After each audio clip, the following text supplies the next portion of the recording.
أعوذ بالله من الشيطان الرجيم. بسم الله الرحمن الرحيم. الحمد لله رب العالمين، ثم الصلاة والسلام على أشرف الأنبياء والمرسلين سيدنا محمد صلى الله عليه وعلى آله وأصحابه وسلم، وبعد. سبحانك اللهم لا علم لنا إلا ما علمتنا إنك أنت العليم الحكيم. Naam, leo tena kwa taufiki yake Allah subhanahu wa ta'ala tutakuwa ni wenye kuendelea na mutwalaa kupitia kitabu chetu hiki cha Khulasatu Nuril Yaqin juzu ya pili, na leo tutaanza sasa rasmi darasa nambari 1. Hii marhalatu thania inayozungumzia masala mazima ya maisha ya Mtume sallallahu alaihi wasallama alipokuwa katika mji wa Madina, ama baada ya kuwa tayari ameshawasili katika mji wa Madina, na yale yaliyojiri katika muda huo wote Mtume sallallahu alaihi wasallama akiwa pale Madina by mukhtasar. Ama anwani inasema as-sannatul ula min al-hijrati, mwaka wa kwanza tokea Mtume sallallahu alaihi wasallama kuhamia pale Madina, mwaka wa kwanza.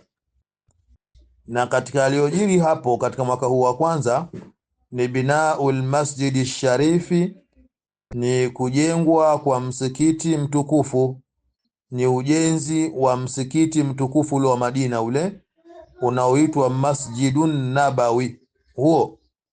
Lakini nukta ya pili katika aliyojiri katika mwaka huu, ndani ya mwaka huo wa kwanza, ni badul adhani, mwanzo wa adhana hizi, adhana hizi au hii adhana hii. Haya, kuna adhanu fajri ramadhana, lakini pia katika aliyotuka ndani ya mwaka huu wa kwanza wa hijiria ni adhana ya salati al-fajri ndani ya mwezi wa Ramadhan, ile adhana ya al-fajri ndani ya mwezi wa Ramadhan, adhanul jum'ati, pia na adhana ya al-jumaa, ya sala ya Jumaa. Tunaanza maelezo. Anasema shekhi kwamba fi sanati al-ula min al-hijrati, ndani ya ule mwaka wa kwanza tokea Mtume sallallahu alayhi wasallama ahame kutoka pale Maka kwenda Madina. Bana rasulu, alijenga Mtume sallallahu alayhi wasallama masjidahu sharifa, msikiti wake mtukufu alijenga pale ndani ya mwaka ule wa kwanza. Alipowasili mwaka ule tu wa kwanza tu, miongoni mwa mambo yaliyoasisiwa pale Madina ni ujenzi wa msikiti. Waqad amila fihi binafsihi, na kwa hakika alifanya kazi katika huo ujenzi yeye mwenyewe. Aliingia katika huo ujenzi kusomba material, liyuraghiba almuslimina fil amali, ili awahamasishe waislamu kwenye kufanya kazi. Licha kwamba yeye ndo alikuwa ni kiongozi wao, lakini hakuona kwamba akae pembeni kwenye kiti au kwenye sofa kisha awe ayatoa maelekezo kama vile Mwinyi. Hakuwa na umwinyi huo bwana Mtume sallallahu alaihi wasallama, bali yeye kama kiongozi na ndio kudwa yetu na ndio uswa, basi yeye akawa yu pamoja na maswahaba kwenye kubeba ile material, mchanga, kubeba yale makuti, kubeba majani na kadhalika. Akawa yu na heka akiwa na kamba na kadhalika, funga kule, shika huku. Kwa Mtume sasa alifanya vile ili kuwahamasisha Waislamu kwenye kufanya hiyo kazi, ikiwa nani kiongozi akawa yuko mbele katika jambo hilo. Wafiha, na ndani ya mwaka huo wa kwanza toka Mtume sallallahu alayhi wasallama kuhamia pale Madina, shuri'a al-adhanu, ndiyo kuliwekwa sharia ya adhana au kulianzishwa adhana, liyunabbiha al-ghafila, ili adhana hiyo imzindue mtu aliyeghafilika. wayudhakkira sahi, na imkumbushe yule aliyesahau kwamba muda umefika. Liyakuna aljtimau aman, ili iwe ule mkusanyiko ni wa pamoja msikitini. Aliyeghafilika azinduke, na aliyesahau akumbushike kwamba sasa swala ya jamaa au muda wa dhuhuri umeshafika. Basi watu wajiandae kwenda msikitini kwa ajili ya kuiswali swala ya jamaa.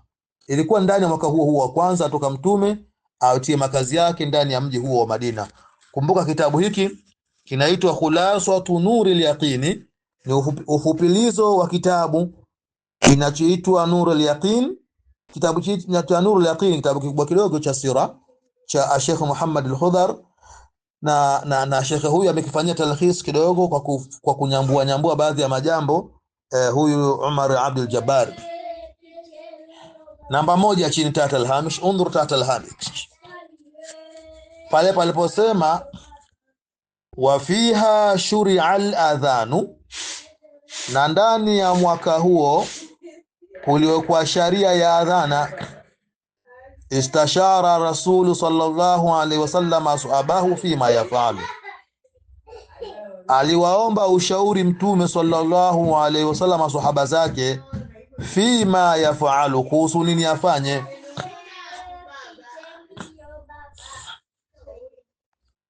Bwana mtume sallallahu alaihi wasallam hapa pia anatuonyesha yeye kama kiongozi. Nukta ya pili, kwamba anaomba ushauri. Yani moja miongoni mwa sifa za kiongozi awe pia ni mwenye kupenda kuomba ushauri. Sio kila jambo yuajiamulia tu, anajifanyia tu. Kufanya hivyo ni kwenda kinyume na utaratibu wa maisha ya mtume sallallahu alaihi wasallama. Na Abu Huraira mwenyewe anahadithia kwamba wallahi mimi sijapata kumuona mtu ambaye alikuwa ni mwingi sana wa kupenda kuomba ushauri kwa jamaa zake, rafiki zake, sahaba zake, kama ilivyokuwa mtume sallallahu alaihi wasallam.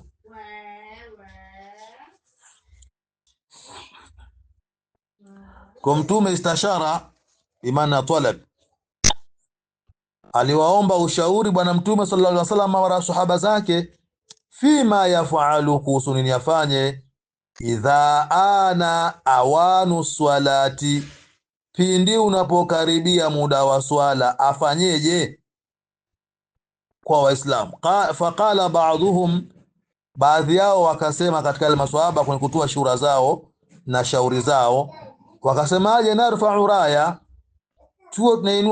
tuinue bendera. Unapoingia muda wa swala tuchukue bendera tuinyanyue juu kama bendera ya CCM ama ya bendera ya chama. Basi iko na bendera kule juu, kama ilikuwa la ilaha illa Allah iandikwe hivyo, lakini hiyo ni bendera tu ikae kule juu. Watu wakiona bendera hili imesimama, basi watajua kwamba sasa muda wa swala umeingia. Hiyo ilikuwa ni rai ya kwanza ya baadhi ya maswahaba mbele ya mtume sallallahu alaihi wasallama katika baraza lile la shura. Waqala akharuna, na wakasema baadhi ya maswahaba wengine, nush'ilu nara, tuwashe moto.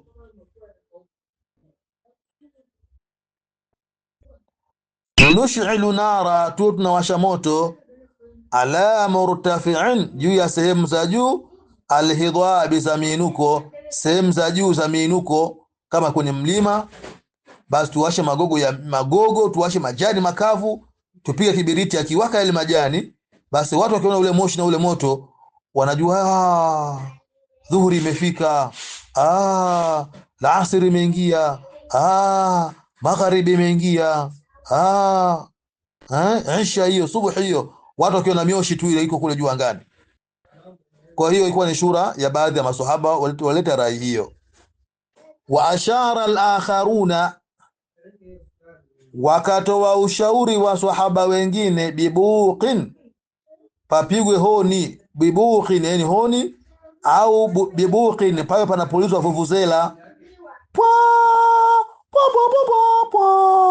Basi watu wakisikia hivyo wanajua sasa al-asr imeingia. Wakisikia hivyo watajua magharibi imeingia. Kwa hiyo ashara al-akharuna, na wakatoa ushauri maswahaba wengine, bibuqin, pao panapigwa tu honi kama ile wauza maziwa, popo kama tafalu al-yahudu, kama wanavyofanya mayahudi kwenye masinagogi yao. Wa ashara ba'dhum, na wakatoa ushauri baadhi ya maswahaba, bin naqusi, ipigwe kengere, kuwa kunapigwa kengere nga nga nga. Basi watu wakisikia kengele inagonga, basi wajue kwamba hapo muda wa swala umeingia. Kanaswara, kama wanavyofanya manaswara.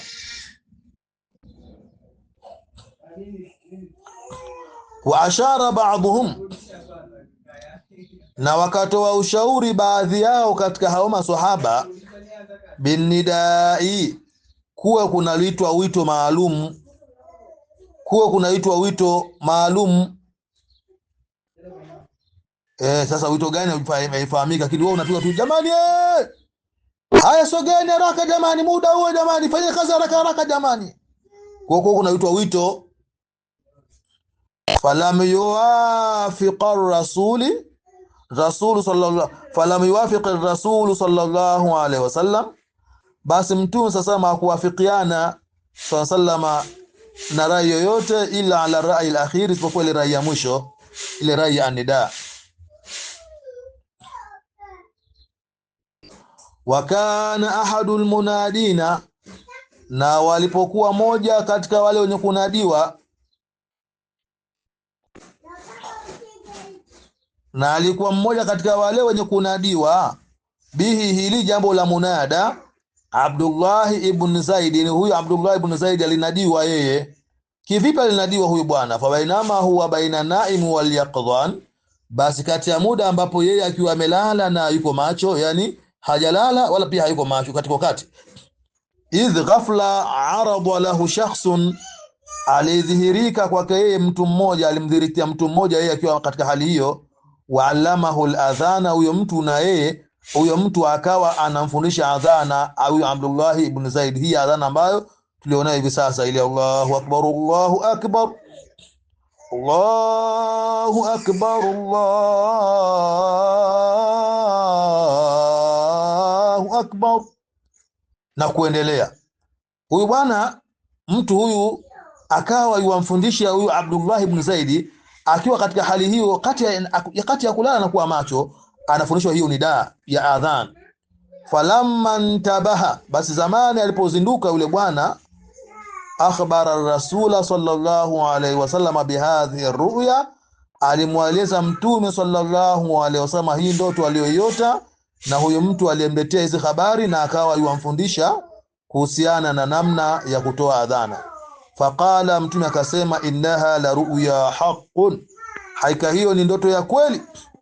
Wa amarahu, na akamwamrisha yeye huyo Abdullah ibn Zaidi, ayulaqinahu Bilala, amfundishe hiyo adhana Bilali, ayulaqinahu, amfundishe Bilali hiyo adhana anayosema.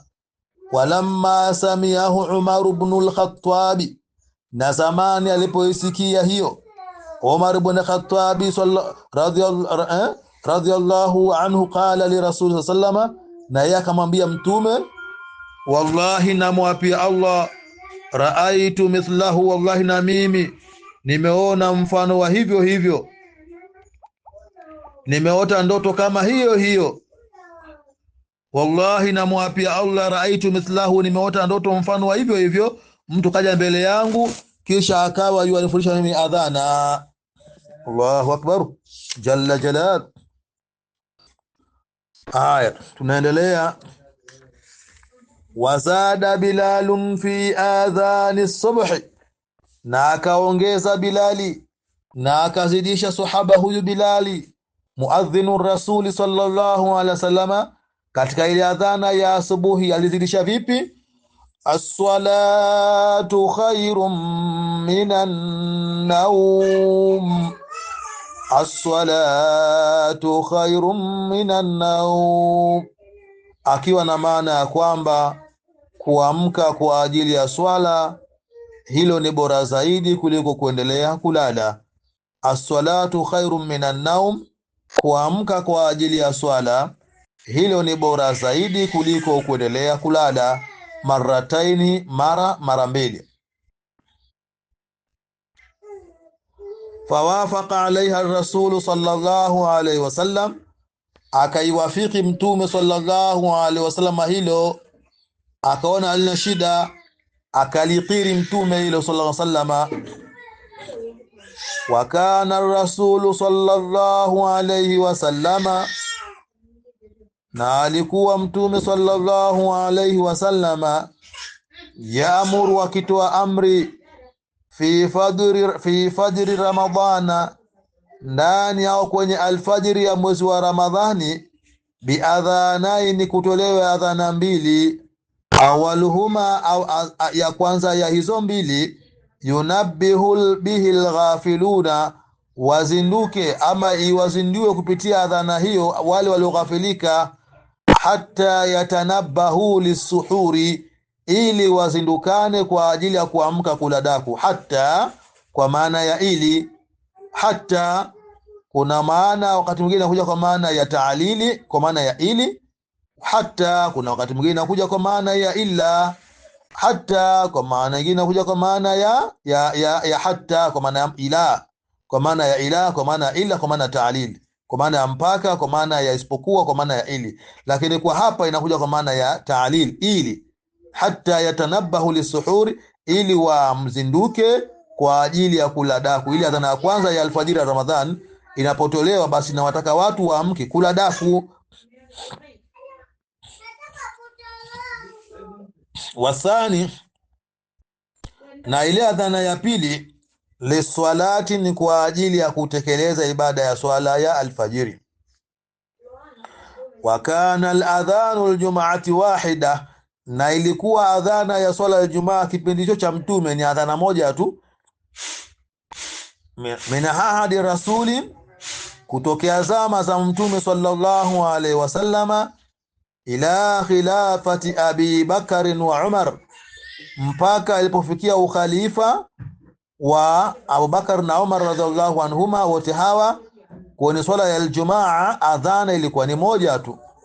Awaluhu, mwanzo wake ya adhana hiyo, awaluhu, mwanzo wa adhana hiyo, idha jalasa al-imamu ala al-mimbari, ni pale anaposimama khatibu kwenye mimbar. Wa kana ala babil masjidi, na ilikuwa adhana hiyo inatolewa kwenye mlango wa msikiti. Adhana wakati wa mtume na wakati wa ukhalifa wa Saidina Abubakar na wakati wa ukhalifa wa Saidina Umar, ilikuwa adhana ya Ijumaa ni moja. Tena adhana hiyo ilikuwa ikitolewa mlangoni mwa msikiti. Wazada Uthman radhiyallahu anhu al-adhana athaniya, na akaongeza sahaba huyu Uthman ibn Affan, Mungu amuiradhi, adhana ya pili, ni sababi kathrati nnas, lakini sababu au kwa sababu ya kuongezeka watu walipokuwa ni wengi, akaona basi adhana ziwe mbili. Anasema Sheikh namba moja chini, walamma tawalla Hisham ibn Abdul Malik, na zamani alipotawala, alipoingia katika utawala huyu Hisham ibn Abdul Malik, Hisham ibn Abdul Malik ibn Marwan ibn al-Hakam, huyu bwana huyu, jaala al-adhana, huyu yeye akaifanya adhana baina yada al-khatibi, ikawa mbele ya khatibu. Ni adhana ile iliyoongezwa, yeye akaiweka ikawa mbele ya khatibu. Sikia Sheikh msimamo wake, anasema fa huwa bid'atun, kufanya hilo au hilo ni bid'a, la maana laha, haina maana bid'a hiyo. Yeye anasema kuifanya hutuba ile, kuifanya adhana iwatolewa mbele ya khatibu, ilikuwa chini ya utawala wa Hisham ibn Abdul Malik. Kufanya hivyo, kutoa hiyo adhana pale mbele, basi hiyo ni bid'a, la maana laha, haina maana. Idh, kwani yeye Sheikh maoni yake yasema, kwani Al-adhanu, adhana, nidaun ila swalati, ni wito unaowaita watu kuja kuswali. Wa man kana kharija almasjidi, na yule anayekuwa iko nje ya msikiti, la yasma'u hadha nidaa, hasikii huu wito watu kusikia. Sasa kama unatolea adhana mbele ya khatibu, sasa yule aliyeko nje inakuwaje? Wakati lengo la adhana ni kumuita mtu aliyeko mbali au nje ya msikiti aje msikitini. Kwa hivyo huu ndio msimamo wa shekhe wa kitabu hiki. Basi inshallah tuishie hapo. Allah subhanahu wa ta'ala kwa tawfiki yake akituwafikisha, tutaendelea na darasa hili namba 2 na lahusiana na Yahudul Madina. Basi ndugu yako Dr. Ahmad Mpingwe kutoka ndani ya taasisi ya Mpingwe Foundation jijini Mwanza, na tukiwa ndani ya ukumbi huu wa Al-Madrasatu Darul Hijra. Wabillahi tawfiq wa ila liqa.